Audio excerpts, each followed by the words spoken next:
Hello students, welcome back to Mandeep education academy's YouTube channel. बच्चों, ये है आपके क्लास 12 फिजिक्स बुक 2 का सेकंड चैप्टर वेव ऑप्टिक्स और हम लाइट की स्टडी को कंटिन्यू करने वाले हैं। इससे पहले हमने चैप्टर पढ़ा था रे ऑप्टिक्स, है ना। रे ऑप्टिक्स में हमने ये पढ़ा था कि लाइट जब स्ट्रेट लाइन में ट्रेवल करती है, अगर हम ऐसा मान लें तो हम लाइट के तीन बहुत इंपॉर्टेंट फिनोमिना यानी रिफ्लेक्शन, रिफ्रैक्शन और डिस्पर्शन को एक्सप्लेन कर सकते हैं। लेकिन लाइट की कुछ और प्रॉपर्टीज भी है, जैसे इंटरफेरेंस हो गया, डिफ्रैक्शन हो गया, पोलराइजेशन हो गया। इन प्रॉपर्टीज को अगर हमें एक्सप्लेन करना हो तो हमें ऐसा मानना पड़ेगा कि लाइट क्या है, वेव है। और लाइट को वेव मान के जो ब्रांच बनाई गई है फिजिक्स की, जिसमें हम लाइट की वेव प्रॉपर्टीज के बारे में पढ़ते हैं, उसे बोला जाता है वेव ऑप्टिक्स। तो इस चैप्टर में हम यही मानने वाले हैं कि लाइट जो है वो वेव है। मानने क्या वाले हैं, होती ही है, क्योंकि हमने एक्सपेरिमेंट से पता लगाया है। ठीक, तो स्टार्ट करते हैं। ये बहुत बढ़िया से नोट्स मैंने बनाए हुए हैं। इन स्लाइड्स का पीडीएफ चाहिए तो लिंक डिस्क्रिप्शन में दे दूंगा, और बहुत सारा स्टडी मटेरियल चाहिए तो Mandeep education academy Telegram channel join कर लो, उसका लिंक डिस्क्रिप्शन में है। या फिर Mandeep education academy app download कर लो गूगल प्ले स्टोर से। बहुत सारा स्टडी मटेरियल है इन दोनों ही जगहों पर। स्टार्ट करते हैं। स्टार्टिंग में कुछ हिस्ट्री बताई गई है, एनसीईआरटी में है, तो अपने को तो सारे टॉपिक्स कवर करने ही है। तो पहले उस हिस्ट्री पे थोड़ी सी चर्चा करेंगे कि लाइट के डिफरेंट डिफरेंट मॉडल्स कैसे डेवलप हुए। सबसे पहले बात करते हैं कोरपस्कुलर मॉडल की। रेने डेस्कार्ट्स करके ये एक साइंटिस्ट थे। 1637 में इन्होंने लाइट का एक कॉर्पस्कुलर मॉडल दिया था, जिसमें यह कहा गया था कि लाइट जो है वो छोटे छोटे पार्टिकल्स के रूप में ट्रेवल करती है। कॉर्पस्कल्स आपने बायोलॉजी में पढ़ा होगा, छोटा सा पार्टिकल, इसका मतलब है छोटा सा पार्टिकल। जो लाइट जो है वो छोटे छोटे पार्टिकल्स की फॉर्म में ट्रेवल करती है। और इनके मॉडल के बेसिस पे रिफ्लेक्शन, रिफ्रैक्शन, स्नेल्स लॉ वगैरह सब कुछ एक्सप्लेन हुआ, डिराइव हुआ। लेकिन इनके मॉडल ने प्रिडिक्ट किया कि अगर लाइट नॉर्मल की तरफ बेंड करती है तो उसकी स्पीड बढ़ जाएगी, जो कि ऑब्वियसली गलत है। आज हम जानते हैं कि लाइट अगर रेयर टू डेंसर मीडियम जाती है तो नॉर्मल की तरफ बेंड करती है, और डेंसर मीडियम में उसकी स्पीड कम हो जाती है, बढ़ती नहीं है। तो यहां पर एक गलती भी हो गई। और इसी मॉडल को न्यूटन ने एक बुक लिखी बाद में ऑप्टिक्स करके, उसमें बहुत ज्यादा और एक्सपेंड किया गया, तो ये मॉडल ज्यादा पॉपुलर हुआ। क्योंकि न्यूटन ज्यादा पॉपुलर था उस टाइम पे, तो न्यूटन ने अपनी बुक में जब इस मॉडल को और एक्सपेंड किया तो ये मॉडल पॉपुलर हुआ। और लोगों को ऐसा लगता है कि ये मॉडल न्यूटन नहीं दिया था, लेकिन ऐसा नहीं है। ठीक, उसके बाद क्रिश्चियन ह्यूजेंस, हाइजेंस, ह्यूगन्स कई नामों से बुलाते हैं लोग। हाइजेंस ने एक वेव थ्योरी दी, और इसी वेव थ्योरी पे ये पूरा चैप्टर बेस्ड है। इसने बोला कि लाइट जो है वो वेव की फॉर्म में ट्रेवल करती है। वेव फ्रंट का कॉन्सेप्ट और दो इंपॉर्टेंट प्रिंसिपल्स हम लोग पढ़ेंगे, ठीक है, आगे बात करेंगे।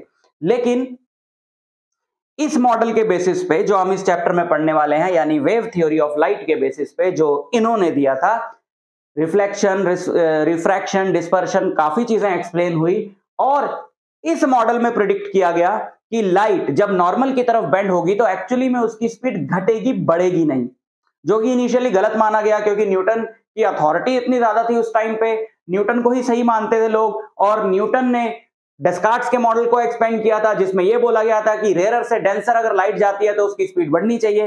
लेकिन बाद में प्रूव हो गया कि ये भाई साहब सही कह रहे थे। प्रूव कैसे हुआ? लगभग 200 सालों बाद फौकल्ट ने एक एक्सपेरिमेंट किया 1850 में, और उस एक्सपेरिमेंट से पता चला कि लाइट एक्चुअली में जब एयर से वाटर में जाती है तो उसकी स्पीड घटती है। तो प्रूव हो गया ना वहां से। तो अच्छा, वेव थ्योरी को एक्सेप्ट करने में क्या चैलेंजेस आए? और फिर यंग ने एक बहुत ही इंपॉर्टेंट एक्सपेरिमेंट किया। न्यूटन की अथॉरिटी इतनी ज्यादा थी कि वेव थ्योरी को एक्सेप्ट कर नहीं पाए लोग, और वेव थ्योरी में यह कहा गया था कि लाइट वैक्यूम में भी ट्रेवल कर सकती है। लेकिन तब तक ऐसा माना जाता था, न्यूटन भी ऐसा ही मानते थे कि लाइट वैक्यूम में ट्रेवल कर ही नहीं सकती, लाइट को मीडियम चाहिए। तो ये सारी चीजें जो थी उस टाइम पे, एक नई चीज को एक्सेप्ट करने में इन सब चीजों की वजह से बहुत दिक्कत आई। ठीक है, फिर 1801 में यंग्स डबल स्लिट एक्सपेरिमेंट, नाम आप सबने सुना हुआ है। थॉमस यंग ने एक एक्सपेरिमेंट किया, डबल स्लिट एक्सपेरिमेंट, जिससे प्रूव होगा कि लाइट एक्चुअली में वेव ही है। तो इस एक्सपेरिमेंट के बाद फिर बहुत ही ब्रॉडर लेवल पे इस चीज को एक्सेप्ट कर लिया गया कि लाइट जो है वो वेव है।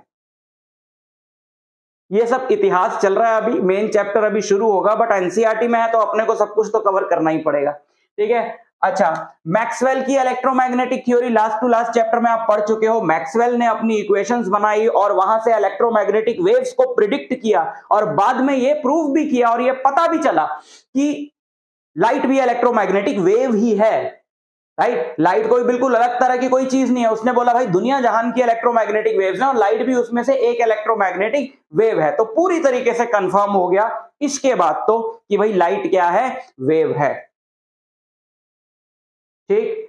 अच्छा, इतिहास खत्म, हिस्ट्री के लेक्चर्स खत्म, फिजिक्स के लेक्चर्स शुरू। तो अब हम डिटेल में बात करने जा रहे हैं इस चैप्टर में वेव थ्योरी ऑफ लाइट की। लाइट वेव है, पता चल गया, तो उससे रिलेटेड अपने को क्या क्या टर्म्स पता होनी चाहिए, ध्यान से सुनो। सबसे ही ज्यादा इंपॉर्टेंट टर्म है वेव फ्रंट। वेव फ्रंट यानी कि वेव का फ्रंट। वेव का फ्रंट, वेव का फ्रंट क्या होता है? जैसे कि आप देख रहे हो कि जैसे कोई पार्टिकल है, ठीक है, ये लाइट सोर्स है, ठीक, ये लाइट सोर्स है और ये लाइट वेव्स इमिट कर रहा है हर डायरेक्शन में, ठीक। ये लाइट वेव्स इमिट कर रहा है ऐसे, इधर इसने इमिट करी ऐसे, इधर इमिट करी ऐसे, ऐसे, ऐसे, ओए मजे नहीं लेने, पढ़ाना है, ओके। तो ये वेव्स इमिट हो रही हैं। अब आप यहां पर ऐसे पॉइंट्स पकड़ लो जिनका फेज डिफरेंस या फेज जो है वो सेम है। ये हमने वेव्स को यहां पे क्रस्ट और ट्रॉ की फॉर्म में दिखाया हुआ है। तो अब यार फेज डिफरेंस की डिटेल में मैं नहीं जाऊंगा ना, बहुत बार आप लोग पढ़ चुके हो वेव्स के और फेज के बारे में। तो ये जितने भी पॉइंट, सपोज मैं यहां पे ले लूं, ये वाले जो पॉइंट्स देख रहे हो, ये खास पॉइंट्स हैं। ये खास पॉइंट्स इसलिए हैं क्योंकि ये सारे वो वाले पॉइंट्स हैं जो क्रस्ट का टॉप मोस्ट पॉइंट है। ये वो पॉइंट है जो मैक्सिमम एम्पलीट्यूड से वाइब्रेट हो रहा है। और एक वेव मैं यहां पर भी बना दूं,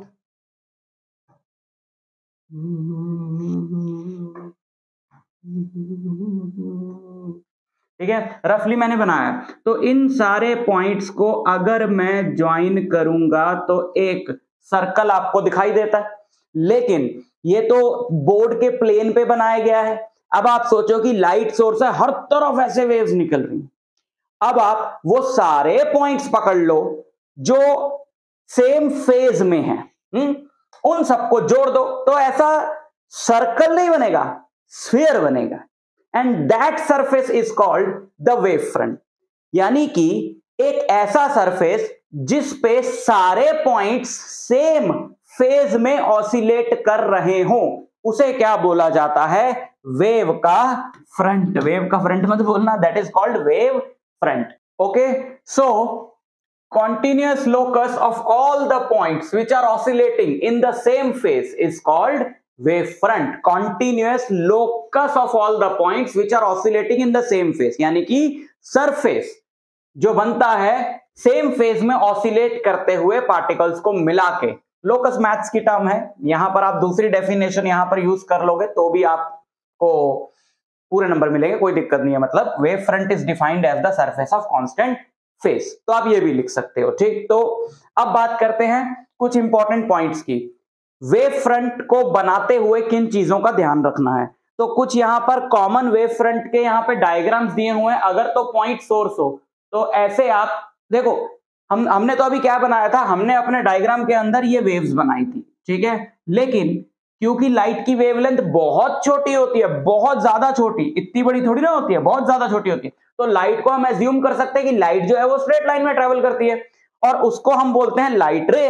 तो ये लाइट रेज आपने दिखाई, ठीक है, ये लाइट रेज आपने दिखाई और इन लाइट रेज की टिप को ऐसे टच करता हुआ आपने सरफेस बना देना, so that is wave front. और एक बात का ध्यान रखना है कि इन लाइट रेज के, क्योंकि अगर ये पूरा एयर है तो ये जो लाइट रेज से, ये जो लाइट रेज जितनी भी आपने दिखाई हैं, इन सबकी जो लेंथ है वो सेम होनी चाहिए, क्योंकि सेम टाइम में सेम डिस्टेंस ही ट्रेवल करेंगी ना लाइट रेज, क्योंकि हर तरफ सेम मीडियम है। लाइट की स्पीड, मान लो ये एयर है तो लाइट की स्पीड होगी 3 × 10⁸ मीटर पर सेकंड, तो सारी सेम टाइम में बराबर डिस्टेंस ट्रेवल करेगी। तो किसी भी इंस्टेंट पे आपने सबकी टिप्स को जोड़ता हुआ जो सरफेस है वो बना देना है, दैट इज वेव फ्रंट, ठीक। अगर हमारा जो लाइट सोर्स है वो पॉइंट सोर्स ना होकर एक लंबा हो, लाइन सोर्स, जैसे ट्यूब लाइट होती है, ठीक है। मान लो ये इनफाइनाइट लेंथ का लाइन सोर्स है, इसका हमने एक पर्टिकुलर पार्ट पकड़ लिया, तो इससे ऐसे निकलेंगी लाइट रेज, ठीक है, ऐसे हर तरफ। तो जब उनके टिप्स को ज्वाइन करोगे तो you will get a cylindrical surface. तो स्फेरिकल वेव फ्रंट मिलता है अगर आपका लाइट सोर्स पॉइंट सोर्स हो, और सिलेंड्रिकल वेव फ्रंट मिलता है अगर आपका लाइट सोर्स जो है वो लाइन सोर्स हो। और अगर चाहे स्फेरिकल वेव फ्रंट हो चाहे सिलेंड्रिकल वेव फ्रंट हो, अगर आप लाइट सोर्स से बहुत ज्यादा दूर, बहुत दूर, इनफाइनाइट डिस्टेंस पे एक छोटा सा पार्ट लोगे उसका, तो वो प्लेन वेव फ्रंट ही तो होगा ना, प्लेन होगा मतलब। अब देखो जैसे अर्थ स्फेरिकल है, लेकिन हम तो अर्थ के सेंटर से बहुत ज्यादा दूर हैं।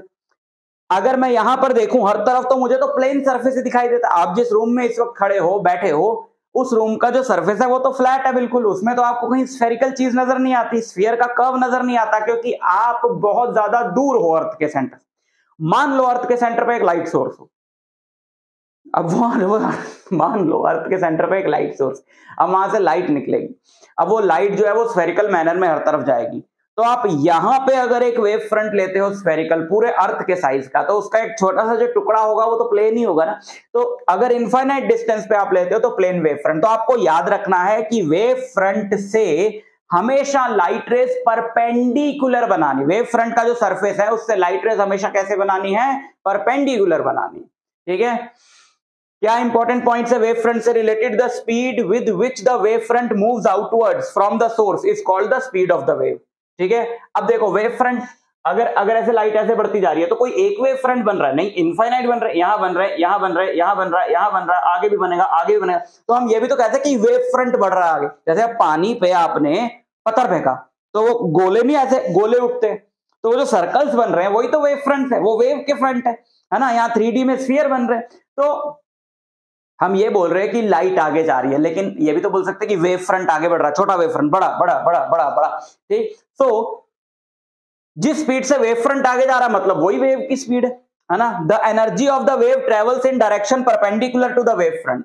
वेव फ्रंट के परपेंडिकुलर जो है वो वेव की एनर्जी जाती है। जैसे वेव ऐसे जा रही है, ये वेव इधर ऐसे जा रही है ना, इसकी एनर्जी ऐसे आगे बढ़ रही है, ऐसे इस जगह को डिस्टर्ब करती हुई जा रही है। तो ये वेव फ्रंट है, तो इसके परपेंडिकुलर एनर्जी बढ़ रही है, ठीक है। Light rays are perpendicular to the wavefront. Okay, Huygens principles, wave theory of light. दो बहुत ही इंपॉर्टेंट प्रिंसिपल्स हैं ह्यूजेंस प्रिंसिपल्स, जिनको हम बोलते हैं, और ये वेव थ्योरी को समझने के लिए बहुत ही ज्यादा इंपॉर्टेंट है समझने। और इस चैप्टर में भी इनका बहुत ज्यादा यूज है, बहुत इंपॉर्टेंट टॉपिक भी है, आपको नंबर भी बहुत अच्छे मिलेंगे अगर आप इसको अच्छे से समझ लोगे तो। क्या कहता है फर्स्ट प्रिंसिपल बच्चों? फर्स्ट प्रिंसिपल ये कहता है कि each point of wave front is source of a secondary disturbance and the wavelets emanating from these points spread out in all direction with the speed of the wave. These wavelets emanating from wave front are usually referred to as secondary wavelets. बच्चों जरा ध्यान से देखना, मान लो यहां पे एक light source है O, और इस लाइट सोर्स से ऐसे वेव्स निकल रही, और यहां पे हमने ये वेव फ्रंट लिया, नीचे भी होगा, हम सिर्फ इसका आधा पार्ट दिखा रहे हैं, ठीक है। यहां पे हमने ये वेव फ्रंट लिया। अब इस वेव फ्रंट पे जितने भी पॉइंट्स हैं, इनफाइनाइट पॉइंट्स हैं, इस वेव फ्रंट पे जितने भी पॉइंट्स हैं, आप उनको मानो एक सोर्स। किस चीज का सोर्स? कि वो छोटी छोटी वेव्स, वेवलेट्स जिनको हम बोलते हैं, वो छोड़ रहे हैं। कैसे? जैसे ये पॉइंट है ए, अब इस पॉइंट को आप ये मानो कि ये पॉइंट खुद से ऐसी वेवलेट्स छोड़ रहा है, ऐसे, है ना, वेव्स ही छोड़ रहा है। लेकिन अगर वो वेव्स एक वेव फ्रंट के किसी पॉइंट से निकल रही हैं तो उन्हें वेव्स ना बोल के वेवलेट्स बोला जा सकता है, छोटी वेव, ठीक है। तो यहां से ऐसे वेवलेट्स निकल रही, ऐसे वेव्स, ऐसे जैसे अभी हमने पीछे डायग्राम बनाया था, इस पॉइंट से ऐसे वेव्स निकल रही हैं, पर हम उनको लाइट रेस की तरह दिखा सकते हैं क्योंकि लाइट की वेवलेंथ बहुत कम होती है। इससे भी ऐसे निकल रही है, इससे भी ऐसे निकल रही है, ठीक है। तो डिस्टर्बेंस वर्ड क्यों यूज किया गया? वेव के लिए हम लोग हमेशा डिस्टर्बेंस वर्ड यूज करते हैं ना, क्योंकि वेव जैसे जैसे मीडियम से जाती है, मीडियम के पार्टिकल्स को डिस्टर्ब करती है। वेव का मतलब और क्या? चलती हुई एनर्जी। तो उस एनर्जी के रास्ते में जो भी आता है वो उसे डिस्टर्ब करती है। जैसे साउंड वेव है। अब आप कुछ बोल रहे हो, जब आपने कुछ बोला तो आपके आसपास की जो हवा के पार्टिकल्स है वो डिस्टर्ब भी तो हुए, और वही डिस्टर्बेंस वो ऑसिलेट करे पार्टिकल, तो वही ऑसिलेट करते करते करते करते पार्टिकल्स वो एनर्जी दूसरे के कान तक पहुंच गई, और उसका जो ईयर ड्रम है वो भी ऑसिलेट करने लगा। तो ये डिस्टर्बेंस ही तो है ना, चलती हुई एनर्जी को वेव बोलते हैं। तो जो वेव है वो एक डिस्टर्बेंस है। तो अब इसको पढ़ो दोबारा, और ये जो वेव फ्रंट के पॉइंट से जो छोटी छोटी वेव्स निकल रही है इन्हें वेवलेट्स बोलेंगे। तो each point of the wave front is the source of secondary disturbance. Secondary disturbance क्यों बोला गया इसको? क्योंकि जो एक्चुअल सोर्स से निकल रहा है वो हमारा प्राइमरी डिस्टर्बेंस है। तो each point of wave front is the source of secondary disturbance and the wavelets emanating from these points, जो वेवलेट्स इन पॉइंट से निकल रही हैं, spread out in all directions with the speed of the wave, और ये हर direction में फैलेंगी with the speed of the wave. These wavelets emanating from the wave front are usually referred to as secondary wavelets. इन्हें क्या बोला जाता है? Secondary wavelets, right? समझ में आया? Okay. Second principle क्या है? If we draw a common tangent to all these spheres, we obtain the new position of the wave front at later time.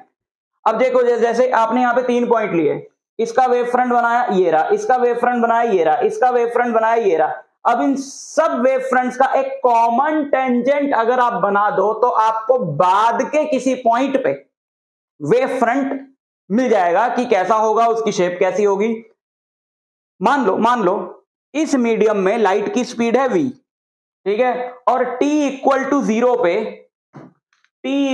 0 पे यहां से वेवलेट्स निकली, और t टाइम में t इक्वल टू 0 पे तो यहां से वेवलेट्स निकली, किसी भी टाइम लेटर टाइम t पे v स्पीड से जाते हुए ये डिस्टेंस कितना होगा? vt, है ना? तो ये भी vt होगा, क्योंकि यार मीडियम तो सेम है ना, सेम स्पीड होगी फिर, और सेम टाइम में ये जो डिस्टेंस होगा ये सेम होगा। तो vt रेडियस के आपने बना दिए स्फीयर, और फॉरवर्ड डायरेक्शन में जिस तरफ वेव जा रही है उस तरफ उन सारे स्फीयर्स को टच करता हुआ जो कॉमन टेंजेंट होगा वो होगा आपका किसी लेटर स्टेज पे जो वेव फ्रंट है, यानी कि t टाइम पे जो वेव फ्रंट, ठीक है। अब यहां पे क्या लिखा है कि they spread out in all directions, लेकिन ये वाली जो आप D1 D2 देख रहे हो वेव फ्रंट, ये बैक वेव है यार, ये तो थ्योरी है ना, लेकिन एक्चुअली में तो अपने को पता ना कि जैसे यहां से लाइट अगर निकलेगी तो ऐसे आगे ही जाएगी, पीछे तो आएगी नहीं। तो ये कह रहा है कि वेव फ्रंट पे आप जितने भी पॉइंट्स ले लो उससे हर डायरेक्शन में जो है वो वेवलेट्स निकलेंगी। अब हमें पता है पीछे तो जाएंगी नहीं, तो बैक वेव तो बनेगी नहीं, और बैक वेव नहीं बनती इस चीज के आगे जाके इसी वेव थ्योरी में प्रूफ है, तो हम उसको अभी नहीं देख रहे क्योंकि वो हमारे सिलेबस का पार्ट नहीं है। तो बैक वेव नहीं बनती है जिस डायरेक्शन में लाइट जा रही है फॉरवर्ड डायरेक्शन में t टाइम पे, इससे vt रेडियस के आर्क बनाओ और उन आर्क्स का जो कॉमन टेंजेंट है उसे आप ज्वाइन कर दो, तो आपका लेटर टाइम t टाइम पर वो आपका नहीं वेव का वेव फ्रंट होगा, ठीक है। तो ये था वेव फ्रंट का कॉन्सेप्ट। अब आप इसको दिमाग में रखो क्योंकि इसी कॉन्सेप्ट को यूज करके हम आगे के कुछ टॉपिक्स को एक्सप्लेन करने जा रहे हैं, जिसमें पहले ही बहुत ही ज्यादा इंपॉर्टेंट टॉपिक है proof of law of reflection using wave theory of light. भाई बचपन से पढ़ते आ रहे हो कि I इक्वल टू आर होता है, I इक्वल टू आर होता है, I इक्वल टू आर होता है, बताया तो है नहीं किसी ने कि क्यों होता है, तो उसका कोई प्रूफ तो होगा। तो ये रहा इसका प्रूफ कि साइन नहीं, सॉरी वो तो स्नेल्स लॉ में आएगा, I इक्वल टू आर होता है। देखो देखो देखो, बहुत आसान है। यहां पे हमारे पास एक रिफ्लेक्टिंग सरफेस है, इस रिफ्लेक्टिंग सरफेस पर ये लाइट आ रही है ऐसे, और ये रिफ्लेक्ट करके जाएगी ऐसे, ठीक है। अच्छा, अब यहां से जो 3 रेज हमने दिखाई हैं, आप यहां पर एक वेव फ्रंट ड्रॉ करो। ये जो PA आपको दिखाई दे रहा है, ये फिगर आपको कैमरा में ठीक से दिखाई दे, बिल्कुल क्लियर है। ये जो आपको PA दिखाई दे रहा है ये है हमारा एक वेव फ्रंट, और वेव फ्रंट आपको बताया है कि भाई जो लाइट रेज हैं उनके परपेंडिकुलर सरफेस बनेगा हमेशा। तो ये जो लाइट रेज आ रही हैं ये पैरेलल ऐसे आ रही है, तो इनके परपेंडिकुलर ऐसे एक वेव फ्रंट बन गया, ठीक है। अच्छा जी, बहुत बढ़िया बन गया। तो अब आपने क्या करना है, t टाइम बाद का एक वेव फ्रंट बनाना है।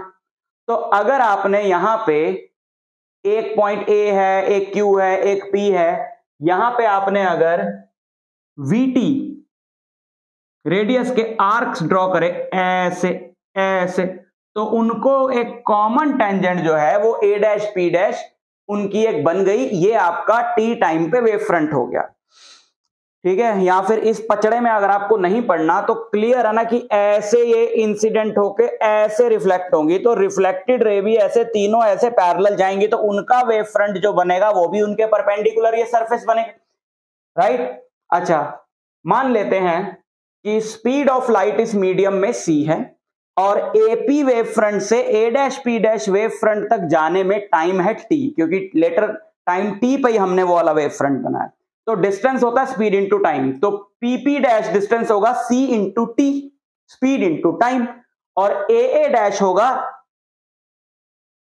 ct, again speed into time. तो ये दोनों PP डैश और AA डैश जो है वो दोनों क्या हैं, बराबर है। PP डैश और AA डैश जो है दोनों का ही जो मैग्नीट्यूड है वो CT है, ठीक है, ओके। अब अगर आप यहां पे दो ट्राइंगल लो, APP डैश और AA डैश P डैश, इन दोनों ट्राइंगल्स में जरा ध्यान से देखना, यहां पर मैं आपको दिखा देता हूं, ये देखो, ये एक इंसिडेंट रे, ये रिफ्लेक्टेड रे, तो यहां पे हमने नॉर्मल ड्रॉ किया, इसी को तो बोलते हैं एंगल ऑफ इंसिडेंस, ठीक है। अब ये एंगल 90 डिग्री है क्योंकि वेव फ्रंट लाइट रे के परपेंडिकुलर होता है, तो ये वाला एंगल हुआ 90 माइनस आई, और ये एंगल भी 90 है, तो फिर ये वाला एंगल भी क्या हो गया, आई। सिमिलरली ये है एंगल ऑफ रिफ्लेक्शन, तो ये वाला एंगल भी हो गया angle of reflection.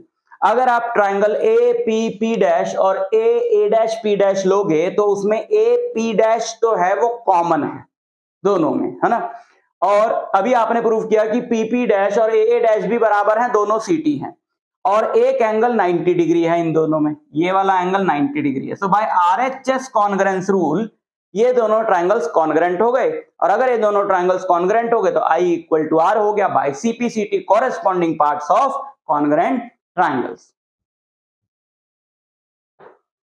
Proof of Snell's law, अब बात करते हैं स्नेल्स लॉ की, sine I by sine R वाला। तो यहां पर हमारे पास एक मीडियम 1 है जो रेयरर है और ये मीडियम 2 है जो डेंसर है, यहां से लाइट रे आई, रेयरर टू डेंसर गई, नॉर्मल की तरफ बेंड हो गई, एक और रे ले ली और एक और रे ले ली, ठीक है। यहां पर ये नॉर्मल हमने ड्रॉ किया, ये है एंगल ऑफ इंसिडेंस आई, ये है पूरा 90, तो ये होगा 90 माइनस आई, और ये पूरा 90 है तो ये वाला भी होगा आई, ये R है, नॉर्मल से रिफ्रैक्टेड रे का एंगल ये होगा 90 माइनस R, और ये हो गया हमारा R, ठीक। साइन I क्या होगा, अच्छा इस वाले मीडियम में लाइट की स्पीड ले लो c1, इस वाले मीडियम में लाइट की स्पीड ले लो c2, साइन I क्या होगा, पहले तो बताओ डिस्टेंस कितना होगा, B से एक वेव फ्रंट, देखो ये रहा, एक ये इंसिडेंट रेज है ना, एक वेव फ्रंट ये रहा, और ये रिफ्रैक्टेड रेज है, एक वेव फ्रंट ये रहा, क्लियरली आप देख सकते हो BD डिस्टेंस बड़ा है और AC डिस्टेंस छोटा है, जिससे साफ पता लग रहा है कि इस वाले मीडियम में लाइट की स्पीड कम हो गई होगी, तभी तो उसने उतने ही टाइम में कम डिस्टेंस ट्रेवल किया, है ना। अगर आप यहां पे एक आर्क मारोगे V1t का और यहां पे एक आर्क मारोगे V2t का, तो उनको ज्वाइन करता हुआ ये कॉमन टेंजेंट है, समझ में आया। तो ये वाला जो डिस्टेंस है BD ये है C1t, और ये जो डिस्टेंस है AC ये है C2t, तो साइन I क्या होगा, साइन I होगा BD by AD, sine I होगा BD बाय AD, और साइन R होगा AC by AD, AC by AD। अगर आप इन दोनों को डिवाइड करोगे sine I by sine R, AD से AD कटेगा, BD बाय AC बचेगा, BD है आपका, BD है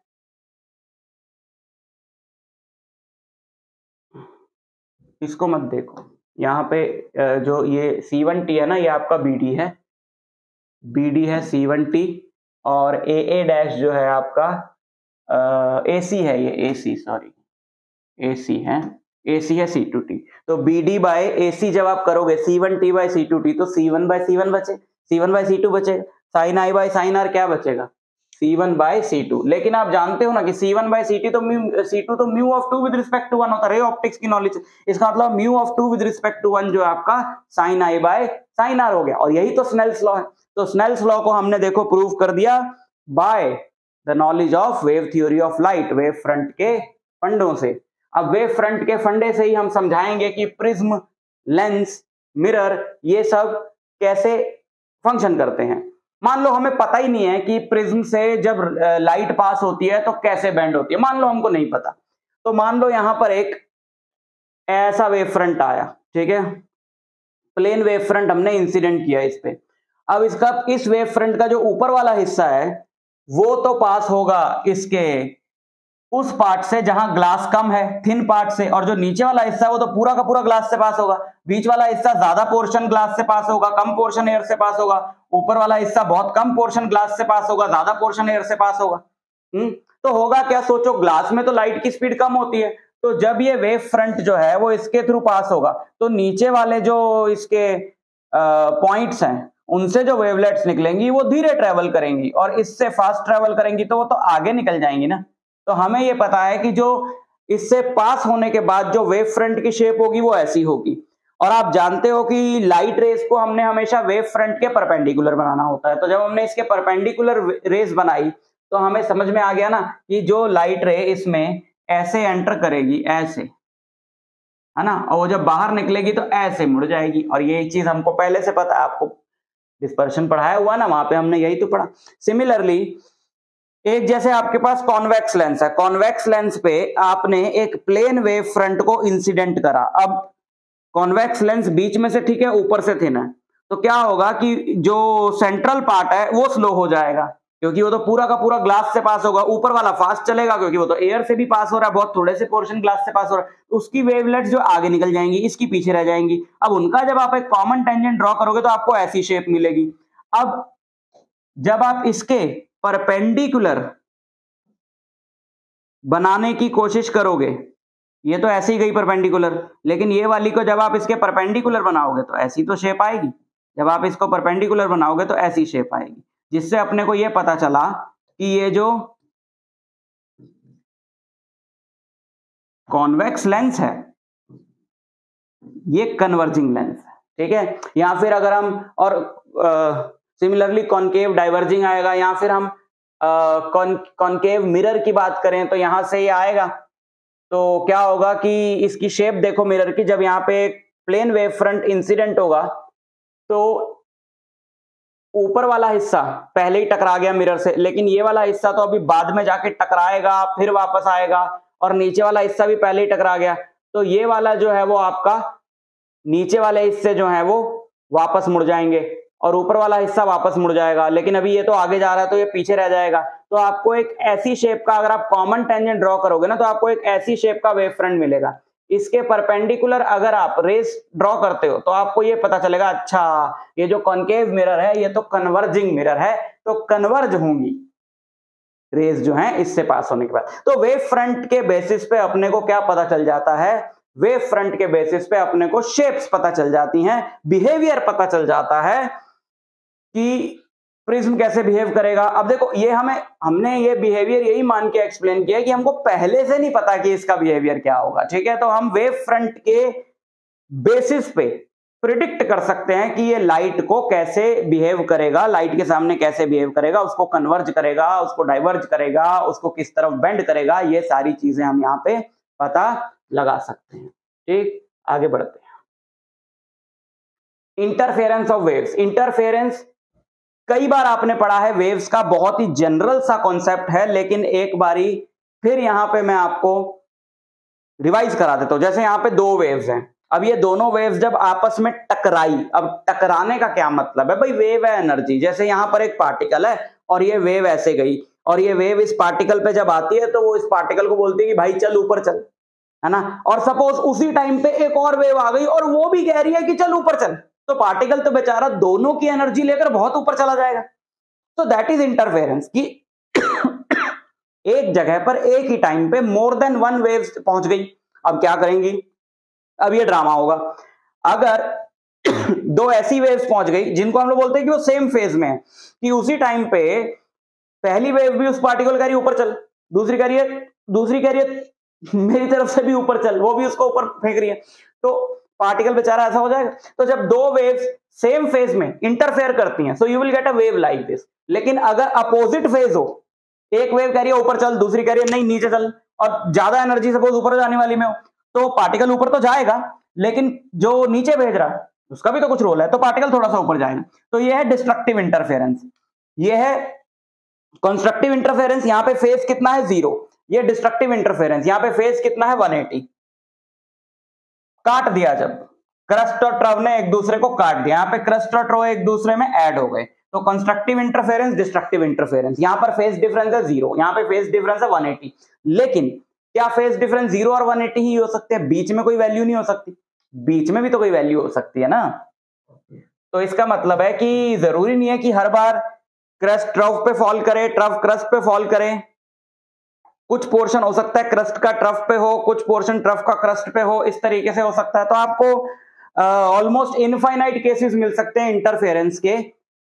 हाँ, मैं इसलिए रुका हुआ हूं कि जो बच्चों को पता नहीं है अभी तक कि फेज डिफरेंस क्या होता है, तो उनको हम समझा दें कि जैसे ये वेव है, ये वेव का 0 होगा, ये वेव का π/2 होगा फेज, ये वेव का फेज पाई होगा, ये वेव का फेज जो है वो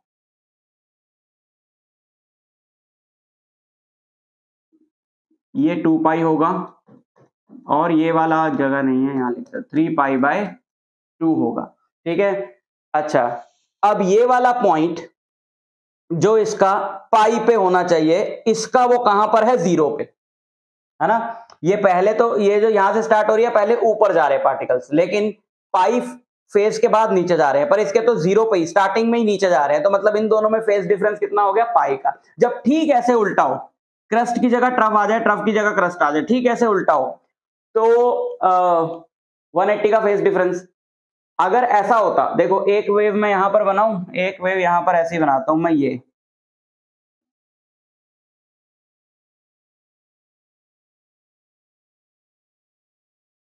अब इन दोनों वेव्स में क्या है? 90 का डिफरेंस है। कैसे? ये π/2 का पॉइंट है, ये वाला π/2 का पॉइंट है, और ये इसका 0 पर है। मतलब इसकी अभी स्टार्टिंग में डिस्प्लेसमेंट 0 थी, इसकी मैक्सिमम थी π/2 पे, लेकिन इसकी स्टार्टिंग में मैक्सिमम है, तो फिर इन दोनों के बीच में फेज डिफरेंस कितना हो गया? π/2। π/2 में ना कंस्ट्रक्टिव इंटरफेरेंस हो रहा ना डिस्ट्रक्टिव, क्योंकि कुछ पार्ट क्रस्ट का ट्रफ पे फॉल कर रहा है, कुछ ट्रफ का क्रस्ट पे फॉल कर रहा है। ठीक है, तो इनफाइनाइट केसेस हो सकते हैं। तो सुपरपोजिशन प्रिंसिपल यही कहता है कि अगर दो वेव्स इंटरफेयर करेंगी, तो जो रिजल्टेंट डिस्प्लेसमेंट होगा वो दोनों की डिस्प्लेसमेंट का वेक्टर सम होगा। वेक्टोरिकली ही तो ऐड कर रहे हो ना तुम, एक वेक्टर इधर दूसरा भी इधर ऐड हो गए, एक वेक्टर इधर, डिस्प्लेसमेंट की बात हो रही है यहाँ पे। वेक्टर का मतलब हमारा कौन सी क्वांटिटी की बात हो रही है? डिस्प्लेसमेंट की। इसकी डिस्प्लेसमेंट इधर, इसकी इधर, कैंसिल हो गए।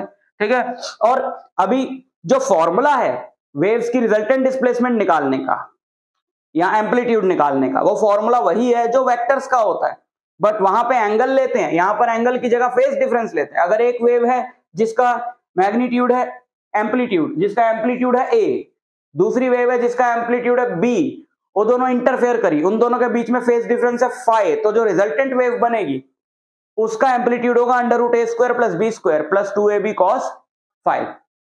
So that is the superposition principle. At a particular point in the medium, the resultant displacement produced by a number of waves is the vector sum of the displacement produced by each of the waves. ठीक है। Coherent sources क्या होते हैं? Coherent sources वो होते हैं जो लगातार सेम फेज या कांस्टेंट फेज डिफरेंस की लाइट एमिट कर सकें। लगातार लाइट नहीं है, कोई भी वेव, अगर दो ऐसे सोर्सेज हैं जो ऐसी वेव्स इमिट कर रहे हैं जिनके फेज में डिफरेंस कांस्टेंट है, टाइम के साथ बदल नहीं रहा है, तो हम उन दोनों को बोलेंगे कोहेरेंट सोर्सेज। फॉर एग्जांपल, मान लो ये वाटर का सरफेस है और यहां पे हम दो पिन से ऐसे ऐसे टैप कर रहे हैं। अब ऐसे ऐसे हमने एक साथ टैप करना शुरू किया, बिल्कुल t = 0 पे एक साथ तंग, और बिल्कुल बराबर इंटेंसिटी से और बिल्कुल हार्मोनिकली हम इसको ऐसे टैप कर रहे हैं, तो ऐसे वेव्स प्रोड्यूस होंगी, है ना, ऐसे वेव्स प्रोड्यूस होंगी।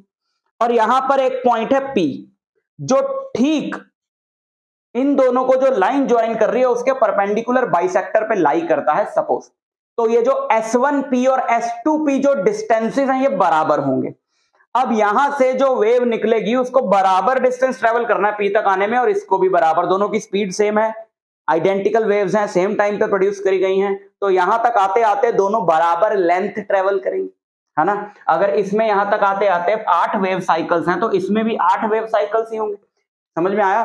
तो मान लो इसकी जो इक्वेशन है वो है a cos ओमेगा टी, और वो बिल्कुल आइडेंटिकल वेव है, तो उसकी जो इक्वेशन है वो है a cos ओमेगा टी, इसकी डिस्प्लेसमेंट y1, इसकी y2। तो यहां पे आते आते दोनों की डिस्प्लेसमेंट बिल्कुल ऐड हो जाएगी ना सेम फेज में, तो 2a cos ओमेगा टी है ना, 2a cos ओमेगा टी। और यहां पे इंटेंसिटी क्या हो जाएगी वेव की, और क्योंकि इंटेंसिटी जो है किसी भी वेव की इंटेंसिटी, यहां पे लाइट लिखा है but this is true for any wave, intensity of wave is amplitude के स्क्वायर के प्रोपोर्शनल होती है। तो यहां पे इसका एम्पलीट्यूड हो गया 2a, तो इंटेंसिटी कितनी हो जाएगी 4a स्क्वायर, जबकि ओरिजिनल वेव का एम्पलीट्यूड था a, तो उसकी इंटेंसिटी थी a स्क्वायर, तो इसकी कितनी हो जाएगी 4 टाइम्स ऑफ द इंटेंसिटी। तो यहां पे जो इंटेंसिटी आपको मिलेगी वो 4 टाइम्स हो जाएगी। देखो यहां पे मान लो दोनों का क्रस्ट पहुंचा है, अब क्रस्ट का मतलब क्या है, जो डिस्टर्बेंस पार्टिकल्स को कह रहा है ऊपर जा, और ये भी कह रहा है ऊपर जा, तो पार्टिकल्स तो बहुत ज्यादा ऊपर जाने लगेंगे ना, तो यहां पे इंटेंसिटी बढ़ जाएगी। ऐसा सिर्फ यही पॉइंट नहीं है, इसके परपेंडिकुलर बाइसेक्टर पे जितने भी पॉइंट है सब में ऐसा हो रहा है कि उन सबका डिस्टेंस S1P S2P बराबर होगा। ठीक, अच्छा फिर ऐसे पॉइंट्स यहां पर लो, जैसे मान लो यहां पर उसी में एक पॉइंट सोचो Q, such that S1Q 7 lambda की 7 वेव साइकिल्स आ रही हैं और S2Q 9 लैम्डा है कि 9 वेव साइकिल्स आ रही, क्योंकि वो पॉइंट जो है वो S1 के ज्यादा पास। लेट अस, सो यहां पे इनके पाथ का डिफरेंस कितना हो गया 9 लैम्डा माइनस 7 लैम्डा, 2 लैम्डा। लेकिन ऐसे में होगा क्या, देखो एक वेव, दो वेव, 3 4 5 6 7, 1 2 3 4 5 6 7 8 9, लेकिन जब यहां पहुंचे तो फिर से दोनों का क्रस्ट स्टार्ट हुआ, सेम फेज में ही आ गए ना। मतलब कि अगर फेज डिफरेंस, अब अगर पूरी वेव अगर छूट रही है, पूरी वेव अगर एक, मतलब इसमें कितने साइकिल कम है, 2 साइकिल कम है, या फिर इसमें बोलूं उसके कंपैरिजन में 2 साइकिल ज्यादा है, एक साइकिल कम होने पे कितना फेज डिफरेंस आ जाता है 2 पाई, एक वेव साइकिल पूरा छूट गया मतलब 2 पाई, 2 वेव साइकिल पे फेज डिफरेंस कितना आ जाएगा 4 पाई। तो अगर पहले वाले की equation a cos omega T है तो दूसरे वाले की a cos omega T minus 4 पाई होगी, वो 2 फेज पीछे है इस वाले की। ठीक है, तो जब आप मैथ्स लगाओ थोड़ा सा, omega T minus 4 cos omega T minus 4 पाई इस cos ओमेगा टी, है ना, तो जब आप ऐड करोगे तो फिर से आपको 2a cos ओमेगा टी ही तो मिलेगा। तो ऐसे जितने भी पॉइंट्स हैं जहां पर कि एक पूरी वेव का डिफरेंस है, चाहे ये 9 लैम्डा की बजाय 8 लैम्डा होता तो एक पूरी वेव का डिफरेंस आता, पूरी वेव से मेरा मतलब है एक साइकिल का, तब भी क्रस्ट पे फॉल करता, फिर आपको मैक्सिमम एम्पलीट्यूड का पॉइंट मिलता है ना, जहां पर पार्टिकल बहुत ज्यादा ऑसिलेट कर रहा है। सो यहां पर भी इंटेंसिटी आपकी क्या हो जाएगी 4I0। ठीक, अच्छा तो हमें यह बात पता चली कि अगर वेव्स के बीच का पाथ डिफरेंस लैम्डा का मल्टीपल हो so you will get constructive interference, बताया था ना स्टार्टिंग में कंस्ट्रक्टिव इंटरफेरेंस क्रस्ट पे फॉल कर, तो अगर पाथ डिफरेंस n लैम्डा हो you will get constructive interference. और फेज डिफरेंस क्या होगा,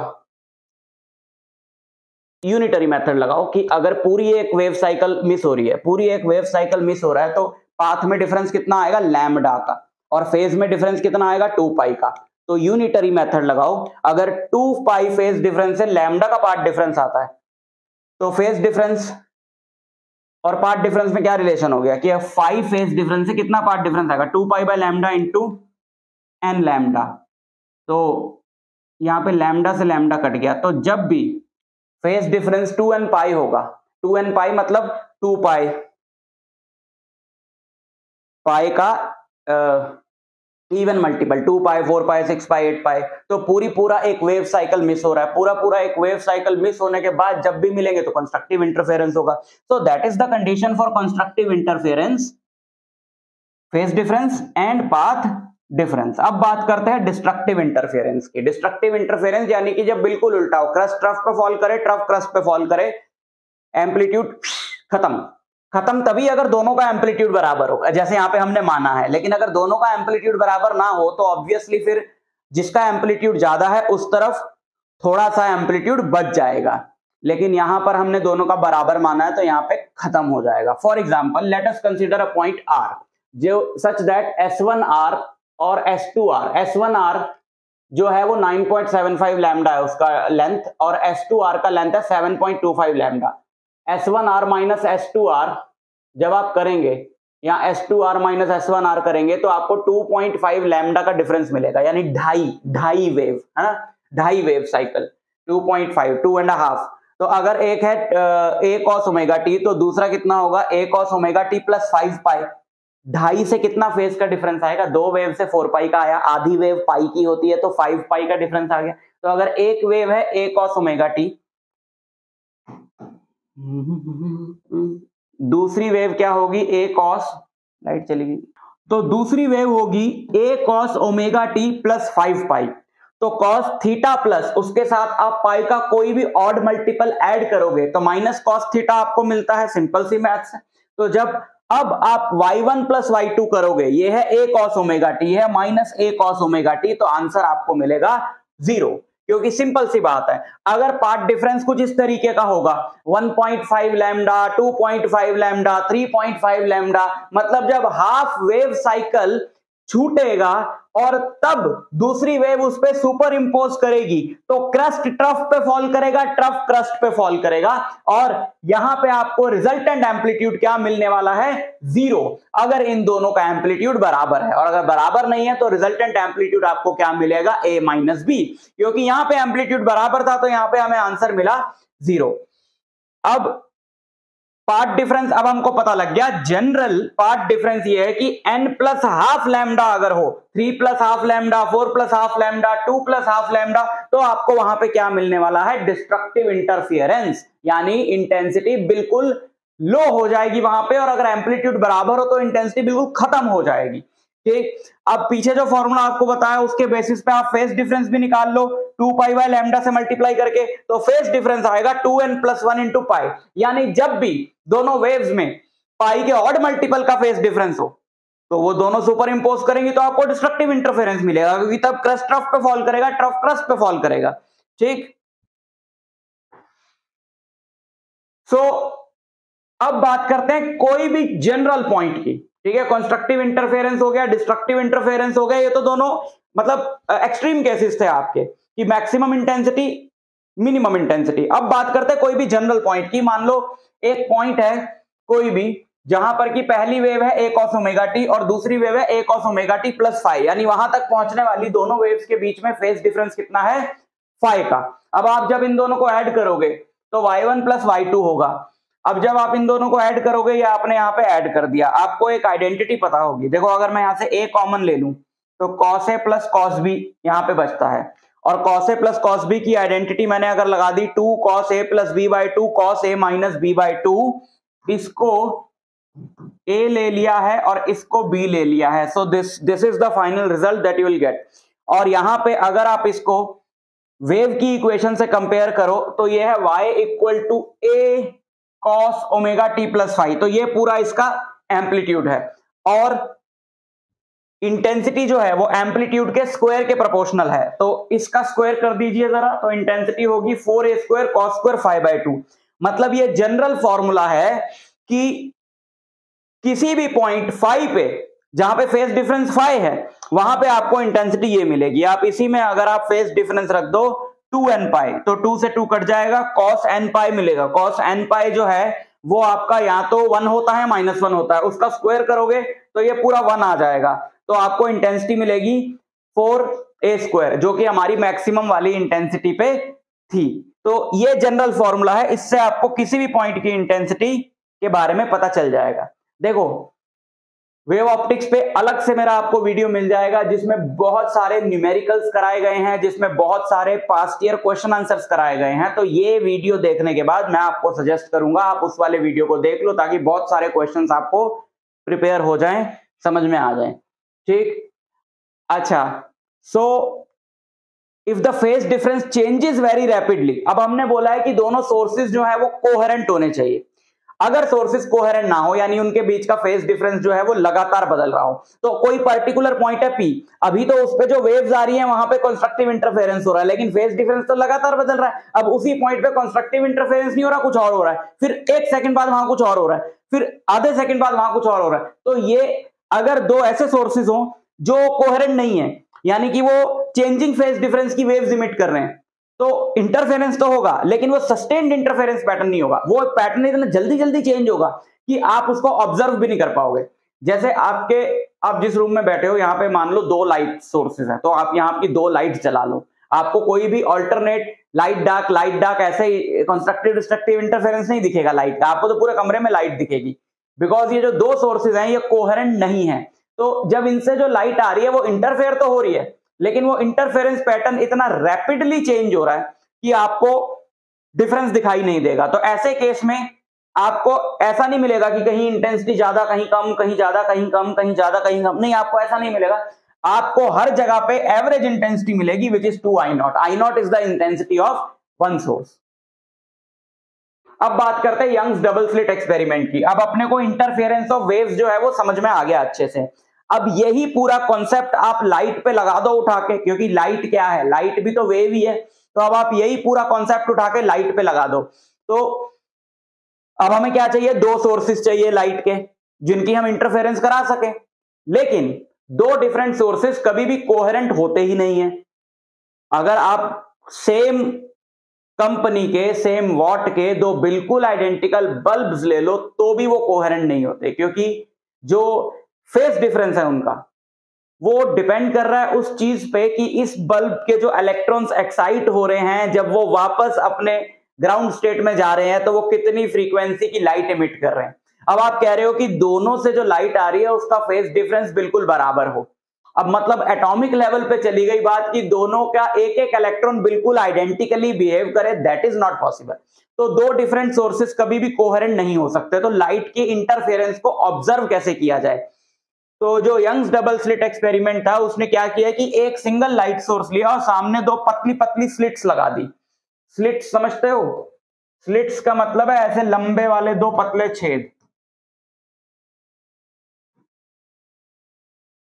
ठीक है। सामने मान लो यहाँ पे कुछ दीवार है या कोई भी ऑब्स्टेकल है जो पूरा बंद है, पूरा ओपेक है, लेकिन उसमें ये 2 ऐसे बड़े बड़े छेद हैं जो अपने को यहाँ पे ऑब्वियसली नहीं दिख रहे क्योंकि आपको टॉप व्यू दिखाया गया। अब इसी चीज को अगर आप जैसे ये तो सामने से हो गया, उधर से देखोगे तो आपको टॉप व्यू दिखाया गया, ये पूरा ऑब्स्टेकल है और ये 2 स्लिट्स हैं। अब ये जब लाइट आएगी एक सिंगल सोर्स से तो क्या होगा कि ये इन दोनों स्लिट से जब पास होगी तो ये 2 स्लिट से जो लाइट निकलेगी ये दोनों स्लिट्स अब 2 कोहेरेंट सोर्सेस की तरह वर्क करेंगे, बिकॉज अब ये कोहेरेंट हो गए, क्योंकि अब ये 2 कहने को तो 2 डिफरेंट सोर्सेज है लेकिन इनसे जो लाइट आ रही है वो तो एक कॉमन सोर्स से आ रही है ना, तो बिल्कुल आइडेंटिकल लाइट है। अब इस रीजन में क्या होगा, इंटरफेरेंस होगा। इंटरफेरेंस से अभी जो पीछे हमने सीखा डिफरेंट डिफरेंट फेज डिफरेंसेस की वजह से कंस्ट्रक्टिव डिस्ट्रक्टिव इंटरफेरेंस होगा, बीच में कुछ कुछ और भी होगा। तो आपको स्क्रीन पे एक ऐसा पैटर्न मिलेगा alternate light and dark bands का, जहां पर लाइट बैंड सेंटर में बहुत ज्यादा ब्राइट होगा, धीरे धीरे उसकी ब्राइटनेस कम हो रही है, बिकॉज सेंटर वाला पॉइंट वो है जहां कंस्ट्रक्टिव इंटरफेरेंस हुआ है। और कंस्ट्रक्टिव इंटरफेरेंस से थोड़ा सा ऊपर जाओगे एकदम से डिस्ट्रक्टिव इंटरफेरेंस तो नहीं हो जाएगा, पार्ट डिफरेंस धीरे धीरे धीरे धीरे और चेंज होगा। अगर यहां तक आने वाली दोनों वेव्स के बीच में पार्ट डिफरेंस है सपोज लैम्डा, तो यहां पे होगा 1.1 lambda, 1.2 lambda, 1.3 lambda, 1.4 lambda, 1.5 lambda पे जाके आपको डार्क बैंड मिलेगा। तो बीच में आपको स्क्रीन पे क्या चीज नजर आएगी, थोड़ा लेस डार्क पार्ट नजर आएगा। तो यहाँ पे ये पूरी तरह से ब्राइट है, फिर इसकी ब्राइटनेस कम होती गई कम होती गई कम होती गई और अल्टीमेटली डार्क हो गया, और फिर पार्ट डिफरेंस बढ़ता गया। तो अपना फिर यहाँ पे जाके जैसे 1.5 लैम्डा है तो 1.6, 1.7, 1.8, 1.9, 2, तो फिर 2 पे आते आते फिर ब्राइट हो गया। तो आपको यहाँ पर एक ऐसा पैटर्न मिलेगा, इस पार्ट में आपकी क्या हो रही है, इंटेंसिटी जो है मतलब इंटरफेरेंस हो रहा है।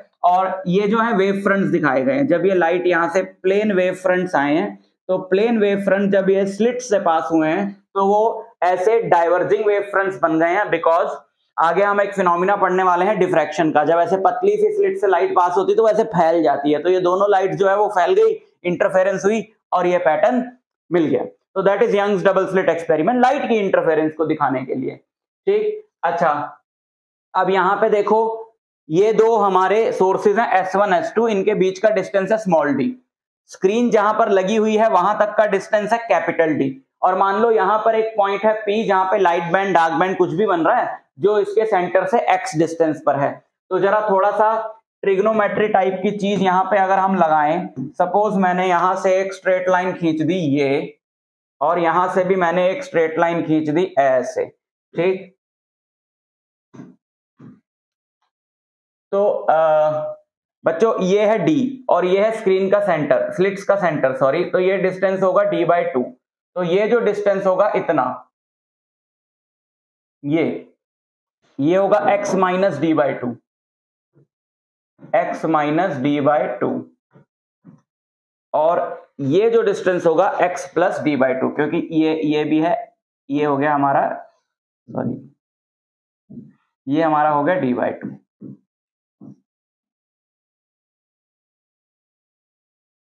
समझ में आया? अब अगर आप थोड़ा सा पाइथागोरस थ्योरम नाम की चीज यहां पे अगर आप लगाओगे तो S2P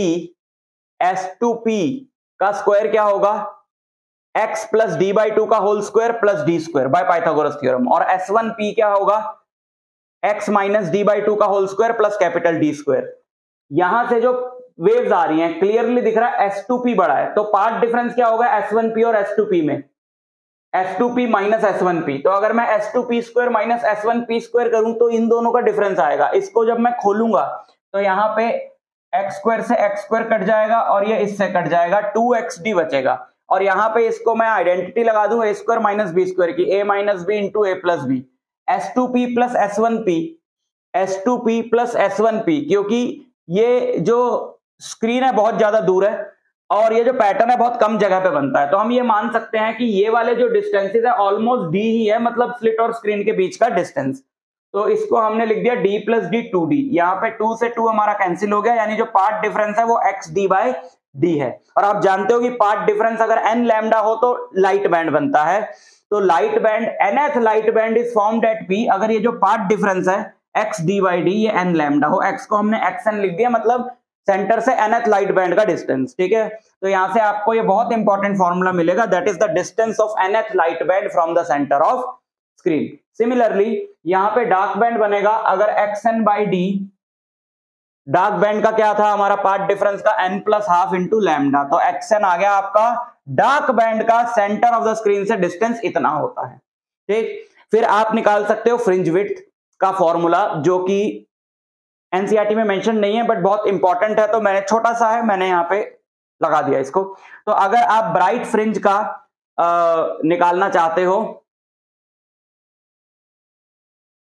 एक मिनट,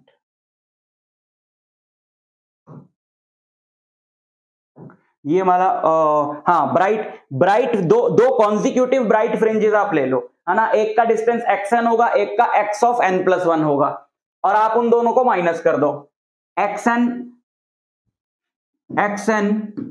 माइनस xn माइनस 1, या फिर और xn प्लस 1 माइनस xn, आप ये डिफरेंस निकाल लो, कोई सा भी ये निकाल लो, एक ही बात है। तो दो कॉन्जिक्यूटिव लाइट बैंड्स के बीच का आपको क्या मिल जाएगा, डिफरेंस, या दो कॉन्जिक्यूटिव लाइट बैंड्स के बीच का डिस्टेंस, समझ गए ना आप। जैसे कि ये हमारा यहां पे हमारा है nth बैंड, तो एक तो ये डिस्टेंस हमने लिया, और यहां पे हमारा है n-1th बैंड, और ये हमने डिस्टेंस लिया, दोनों को हमने सबट्रैक्ट कर दिया, तो अपने को ये डिस्टेंस मिलेगा, और दो लाइट बैंड्स के बीच में क्या होगा, डार्क बैंड। तो अगर आप इन दोनों को सबट्रैक्ट कर दोगे so you will get lambda d/d which is the width of the dark band. Similarly dark वाले के डिस्टेंसेस को अगर आप सबट्रैक्ट करोगे, again you will get lambda d/d which is width of the light band. तो आप clearly देख रहे हो लाइट और डार्क बैंड्स की जो विड्थ आ रही है वो बिल्कुल सेम आ रही है।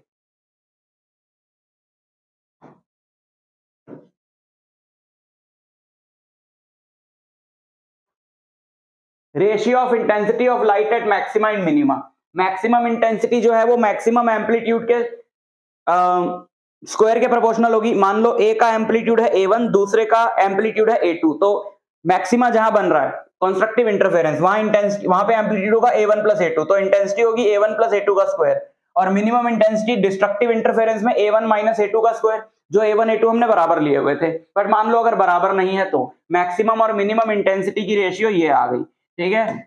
और क्लियर है कि लाइट की कितनी ज्यादा इंटेंसिटी होगी, कितनी इंटेंसिटी की लाइट स्लिट से बाहर आएगी, ऑब्वियसली स्लिट जितनी ब्रॉड है, जितनी चौड़ी स्लिट है, तो अगर स्लिट की विड्थ है W1 और W2, तो W1 बाय W2 की जो रेशियो है वो I1 बाय I2 होगी, और इंटेंसिटीज की रेशियो क्या है, A1 square by A2 square. तो ये कुछ फॉर्मूले हैं, न्यूमेरिकल्स में काम आ जाते बीच बीच में, तो इनको जानना जरूरी है। अब बात करते हैं diffraction due to single slit. Diffraction क्या होता है बच्चों? जब लाइट, अभी मैं पीछे बता रहा था ना कि हम डिफ्रैक्शन के बारे में पढ़ेंगे। कोई भी वेव की एक कॉमन प्रॉपर्टी है diffraction. This is applicable to light also because light is also a wave, but ये जनरल प्रॉपर्टी है किसी भी वेव की। कोई भी वेव जब किसी ऑब्स्टेकल उसके रास्ते में आ जाता है तो उस ऑब्स्टेकल के कॉर्नर से उसके बेंड करने की प्रॉपर्टी को डिफ्रैक्शन बोलते हैं। फॉर एग्जाम्पल, जैसे मैं यहां खड़ा हूं और यहां पे डोर है, आपको नहीं दिख रहा होगा बट यहां पे डोर है। अब ये डोर अभी तो बंद है, मान लो ये डोर खुला होता तो मुझे सामने की चीजें तो दिखाई देती जो बिल्कुल सामने मेरे पड़ रही हैं, लेकिन डोर के जो उस तरफ की चीजें वो मुझे ना दिखाई पड़ती, क्योंकि सामने की जो चीजें वहां से लाइट आ रही है और मुझे वो चीजें दिखाई दे रही हैं। बट लाइट जो है वो अपने रास्ते में रखे ऑब्स्टेकल के कॉर्नर्स के अराउंड बेंड नहीं हो सकती। जैसे कि जैसे मान लो ये ऑब्स्टेकल्स हैं और ये बीच में स्लिट है, तो हम यहाँ पे अगर कोई स्क्रीन है या कुछ भी है, दीवार है, कुछ भी, तो हम क्या ऑब्जर्व करते हैं? हम ऑब्जर्व करते हैं कि इतने हिस्से में लाइट हो और यहां डार्क हो। लेकिन हम एक्चुअली में होता क्या है कि इतने हिस्से में तो लाइट होती है बट थोड़ी लाइट इधर भी होती है, जिससे पता लगता है कि लाइट इस स्लिट से पास होने के बाद ऐसे फैली है। तो वेव की यही प्रॉपर्टी कि जब वो स्लिट्स में से पास होती है या फिर ये जो ऑब्स्टेकल है इसके कॉर्नर्स के अराउंड बेंड हो सकती है कि नहीं हो सकती, दैट इज कॉल्ड डिफ्रैक्शन। अब डिफ्रैक्शन इस बात पे डिपेंड करता है कि जो वेव है उसकी वेवलेंथ और जो स्लिट है उसके डायमेंशंस कंपेरेबल है या नहीं। लाइट की वेवलेंथ तो बहुत कम होती है, एंगस्ट्रॉम में होती है, नैनोमीटर्स में होती है, तो इतनी पतली स्लिट अगर कोई होगी लाइट के रास्ते में तो लाइट जो है उससे निकल के तो फैल जाएगी, डिफ्रैक्ट हो जाएगी। बट साउंड की वेवलेंथ बहुत ज्यादा होती है तो साउंड तो बहुत इजीली डिफ्रैक्ट होता है ना। जैसे अगर मैं यहाँ खड़ा हूं तो मुझे सिर्फ उन्हीं की आवाज नहीं सुनेगी जो सामने बात कर रहे हैं, मुझे इस तरफ जो लोग बात कर रहे हैं उनकी भी आवाज आएगी, क्योंकि उनकी आवाज ऐसे करके ऐसे फिर इधर घूम के मेरे कानों में आ सकती है, क्योंकि साउंड अपने कॉर्नर्स के अराउंड ऐसे बेंड हो सकता है, क्योंकि साउंड की वेवलेंथ बहुत ज्यादा होती है। और जो हमें ऑब्स्टेकल्स आसपास दिखाई देते हैं वो ऑब्स्टेकल्स की जो डायमेंशंस है वो साउंड की वेवलेंथ से मैच हो जाती है, तो साउंड तो इजीली डिफ्रैक्ट हो जाता है, लाइट नहीं हो पाती। ठीक है, लेकिन अगर हम बहुत ही नैरो सी स्लिट लें जैसे यहां पे हमने लिया है, तो यहां से लाइट आके हमको यहां पर डिफ्रैक्शन का एक पैटर्न नजर आता है, हम उस पैटर्न को एक्सप्लेन करेंगे। ठीक है, तो यहां पे अपने पास क्या है? यहां पे अपने पास ये ओपेक है, ये ओपेक है और ये बीच में स्लिट है, टॉप व्यू हमने दिखाया। और यहां पर मान लो कोई स्क्रीन है, यहां पे क्या है? यहां पे कोई स्क्रीन है, तो इस स्क्रीन के ऊपर कैसा पैटर्न मिलता है? यहां पे हमें एक ऐसा पैटर्न मिलता है जिसके सेंटर में बहुत ही ज्यादा चौड़ा और ब्राइट बैंड होता है, और फिर उसके दोनों तरफ ब्राइटनेस जो है वो क्या होती जाती है? डिक्रीज होती जाती है। मतलब पहले सेंटर में बहुत ब्राइट बैंड, फिर कम ब्राइटनेस, फिर कम, फिर कम, फिर कम, फिर कम, फिर दूसरी तरफ भी कम और कम और कम और कम और कम और कम, ऐसा अपने को पैटर्न मिलता है। अब ये पैटर्न अपने को क्यों मिलता है उसको जरा हम समझ लें। अब आप जानते हो जो लाइट आई है ये हर डायरेक्शन में ऐसे फैली है। हमने एक सेट ऑफ रेस तो ये ले लिया जो सीधे गए हैं, और एक सेट ऑफ रेस ये ले लिया जो थीटा एंगल पे डिफ्रैक्ट हुए हैं। अब आपके सिलेबस में क्या है कि बहुत ज्यादा डिटेल्स तो काट दी गई है डिफ्रैक्शन की, आपको सिंपली ये करना है कि फाइनल रिजल्ट जो है वो याद रखने और इसके थ्योरेटिकल एस्पेक्ट्स याद रखने हैं। ठीक है, एक दो छोटे छोटे रिजल्ट है, कोई ज्यादा रिजल्ट भी नहीं है इसके अंदर, तो जरा समझ लो बात को। बच्चों यहाँ पे पैटर्न मिला क्यों? पैटर्न तो हमेशा इंटरफेरेंस की वजह से मिलता है, और इंटरफेरेंस तो दो सोर्सेस के बीच में होती है, जबकि यहाँ पे तो एक ही सोर्स है, यहां से जो लाइट आ रही है। अब यहाँ पे काम आते हैं ह्यूजेंस प्रिंसिपल की, every point on a given wave front is a source of light. तो यहां पे एक वेव फ्रंट ले लो, यहां पे भी एक ऐसा प्लेन वेव फ्रंट होगा ना, उस वेव फ्रंट पे इनफाइनाइट पॉइंट्स हैं, उन इनफाइनाइट पॉइंट से जो लाइट आ रही है वो यहां इंटरफेयर कर रही है, जिसकी वजह से यहां पे डिफ्रैक्शन पैटर्न मिल रहा है। सिंपल सी बात है, तो वो इंटरफेरेंस पैटर्न ही, हम उसको डिफ्रैक्शन पैटर्न बोल रहे हैं।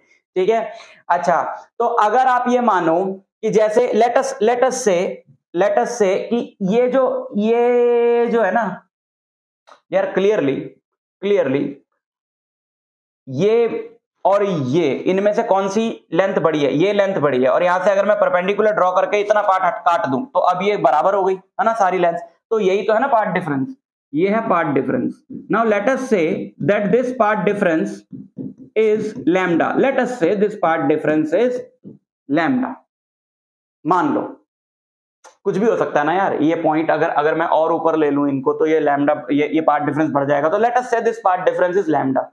तो आपने बेसिक प्रोपोर्शनैलिटी थ्योरम पढ़ी होगी, ये पैरेलल है और अगर ये लैम्डा है और ये हाफ है, ये हाफ है, तो ये वाला जो होगा हमारा ये लैम्डा बाय 2 होगा। तो यानी इन दोनों के बीच में पार्ट डिफरेंस लैम्डा बाय 2 है और ये 0 है, तो इन दोनों के बीच में पार्ट डिफरेंस भी लैम्डा बाय 2 है। अब सोचो जो भी वेव अपर हाफ से आ रही है उसके कॉरेस्पॉन्डिंग, जैसे यहां से एक वेव आ रही है ऐसे, तो उसके कॉरेस्पॉन्डिंग लोअर हाफ में भी एक पॉइंट होगा जहां से वेव आ रही है, उन सब में पार्ट डिफरेंस कितना होगा, लैम्डा बाय 2। और लैम्डा बाय 2 यानी आधा वेव साइकिल। तो जब लैम्डा बाय 2 का पार्ट डिफरेंस है तो आपको पता है कि डार्क बैंड बनता है। तो ये सारी जिनका पार्ट डिफरेंस लैम्डा है वो सारी मिलकर क्या बनाएंगी, डार्क बैंड बनाएंगी, है ना। अब आप अगर थोड़ा सा ऊपर चले जाओ सच दैट ये पार्ट डिफरेंस 1.5 लैम्डा हो जाए, तो आप मान लो कि आपका ये जो वेव फ्रंट है ये 3 पार्ट्स में डिवाइडेड है। अगर ये पार्ट डिफरेंस 1.5 लैम्डा है, आप मान लो आपका वेव फ्रंट 3 पार्ट्स में डिवाइडेड है, लैम्डा बाय 2 की वेव, लैम्डा बाय 2 की, लैम्डा बाय 2 की, तो इनमें पार्ट डिफरेंस है lambda by 2, lambda by 2, lambda by 2। पहली और दूसरी काट देगी एक दूसरे को, क्योंकि वो तो पार्ट डिफरेंस लैम्डा बाय 2 है, बट एक तीसरे हिस्से से जो आ रही है ना वो बच जाएगी और उसको काटने वाला तो कोई होगा नहीं, तो वो स्क्रीन पे पहुंच जाएगी। बट क्योंकि वो स्लिट के 1/3 पार्ट से आ रही है तो उसकी जो इंटेंसिटी होगी वो कम होगी, है ना। अब पॉइंट अगर और ऊपर शिफ्ट हो गया तो पार्ट डिफरेंस हो गया आपका सपोज 2 लैम्डा। अब आप मानो कि आपका जो वेव फ्रंट है ये 4 पार्ट्स में डिवाइडेड है, lambda by 2, lambda by 2, lambda by 2, lambda by 2। तो अपर फर्स्ट और सेकंड एक दूसरे को कैंसिल कर रहे हैं, थर्ड और फोर्थ एक दूसरे को कैंसिल कर रहे हैं, तो आपको मिलेगा डार्क बैंड। तो ऐसे आपको पैटर्न मिलता है, ब्राइट फिर डार्क फिर लेस ब्राइट फिर डार्क फिर और लेस ब्राइट फिर डार्क फिर और लेस ब्राइट फिर डार्क एंड सो ऑन। इस तरीके का आपको पैटर्न मिलता है जिसकी ये एक्सप्लेनेशन है। तो आप यहाँ पे क्लियरली देख रहे हो कि अगर पार्ट डिफरेंस n लैम्डा है तो आपको डार्क बैंड मिल रहा है, लेकिन अगर पार्ट डिफरेंस अगर n लैम्डा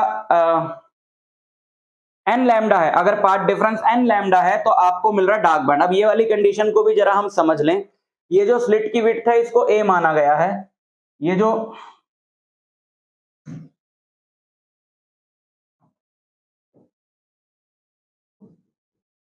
स्लिट की विड्थ है इसको a माना गया है और ये एंगल अगर थीटा है तो ये एंगल आपका 90 माइनस थीटा होगा, ये 90 है तो ये एंगल भी आपका थीटा होगा।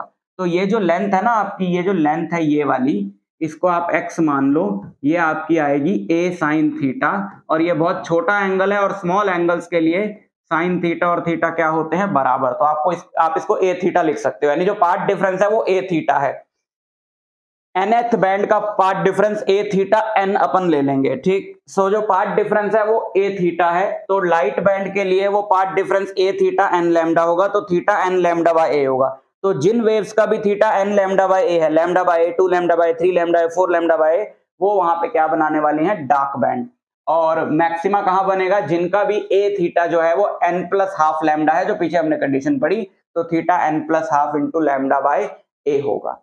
तो बेसिकली ये इंटरफेरेंस ही है, लेकिन हमने इमेजिन किया कि ये जो हमारा वेव फ्रंट है या जो स्लिट है, जो एक ही सोर्स है वो बहुत सारे सोर्सेज में डिवाइडेड है, तो हम उसको डिफ्रैक्शन बोल देते हैं। अब अगर हम बात करें कि भाई इंटरफेरेंस और डिफ्रैक्शन में एक्चुअल क्या डिफरेंस होता है, तो एनसीईआरटी की बुक में रिचर्ड फिनमैन को कोट किया गया है कि no one has ever been able to define the difference between interference and diffraction satisfactorily. It is a question of usage and there is no specific important physical difference between them.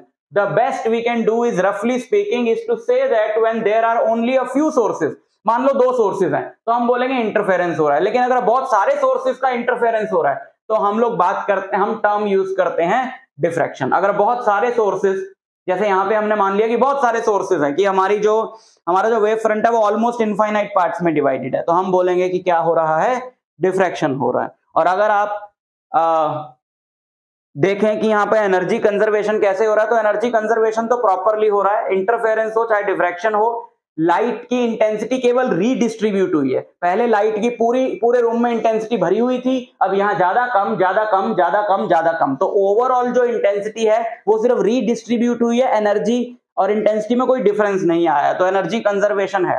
अगर आप single slit diffraction pattern observe करना चाहते हैं तो आप क्या करें कि 2 ब्लेड्स लें ऐसे, उनको बहुत पास पास रखें, तो ये जो आपका बीच में ब्लेड्स के बीच का जो गैप रहेगा ये आपका वर्क करेगा एक नैरो स्लिट की तरह, राइट। और ये जो नैरो स्लिट है इसको मतलब इन दोनों ब्लेड्स को किसी भी तरीके से थर्मोकोल वगैरह में ऐसे गाड़ के बिल्कुल पास पास ऐसे आप रख दो, बिल्कुल पास पास। फिर यहां से आप लाइट मारो, लेजर लाइट, तो सामने जो भी चीज होगी वहां पे आपको डिफ्रैक्शन पैटर्न मिलेगा।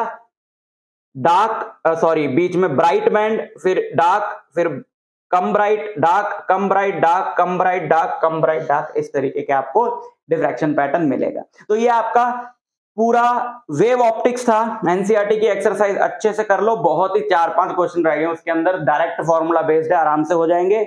और अगर आपको पीवाईक्यूएस करने हैं तो मेरा वीडियो है बहुत ही बढ़िया, जहां पे वेव ऑप्टिक्स के बहुत इंपॉर्टेंट, सारे ही इनफैक्ट इंपॉर्टेंट न्यूमेरिकल्स मैंने करा दिए हैं, उसको देख लेना, सर्च कर लेना, मिल जाएगा। मिलता हूं आपसे नेक्स्ट लेक्चर में। All the way.